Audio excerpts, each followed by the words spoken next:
Jacking up a vehicle and replace wheel.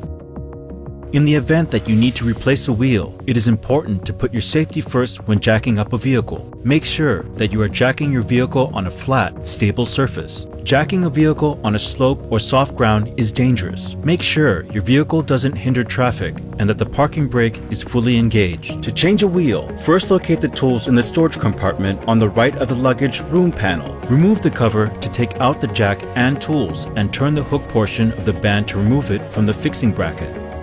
Next, retrieve the spare wheel with the spare wheel removal bar. To assemble these, tighten the joint bolts by hand or with the Phillips head screwdriver.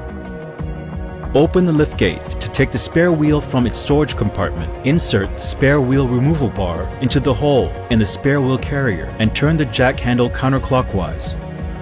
Make sure the spare wheel is resting on the ground completely and that there is enough space between the spare wheel carrier plate and the wheel. Place your fingers through the center of the disc and hold the tabs on the carrier plate. Stand the plate so that it's perpendicular to the disc wheel. Then remove it through the center of the wheel. Now, it's time to use a jack to raise the vehicle. Before doing so, make sure your jacking point is on a flat, level surface. Failure to position the jack in the right area could result in the slipping and injury. To raise the vehicle, insert the jack bar into the jack socket. Place the jack directly below the jacking point to make sure it's upright. When jacking the front wheel, apply the jack head to the flat part of the bracket on the frame side.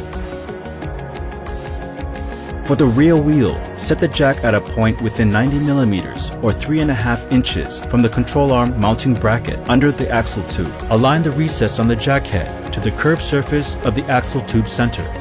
To change a wheel, chalk the wheel diagonally opposite to it. Confirm the jack is in good contact with the jacking point and raise the vehicle by turning the jack handle clockwise. And raise the vehicle enough so that the wheel is not quite clear of the ground. Loosen the wheel nuts with the wheel nut wrench so that the wheel remains in a stable position. Then jack the vehicle so that the wheel clears the ground completely. Remove the loosened wheel nuts, then remove the wheel. For models with aluminum wheels, remove the wheel cover by pressing from the back side of the wheel.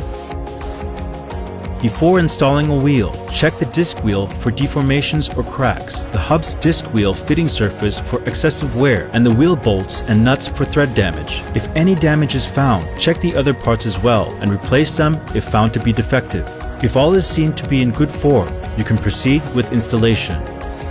Install the wheel while aligning the bolt holes in the disc wheel with wheel bolts. Screw in each wheel nut by hand until it touches the nut seating surface of the disc wheel. Then tighten all wheel nuts by hand until the wheel is firmly held in position. Face the tapered ends of the wheel nuts inward and turn the bleeder screw of the jack counterclockwise to slowly lower the vehicle. Tighten the wheel nuts in a diagonal sequence to each other.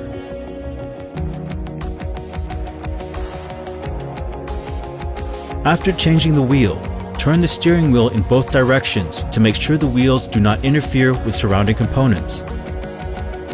To store the spare wheel, set the disc wheel facing upwards and insert the plate into the center. Insert the plate hook into the disc wheel nut hole and make sure it's securely engaged. When the disc wheel is raised halfway, let the chain rest in the center. Turn the jack handle to lift the wheel and turn the removal bar clockwise to fully wind the chain.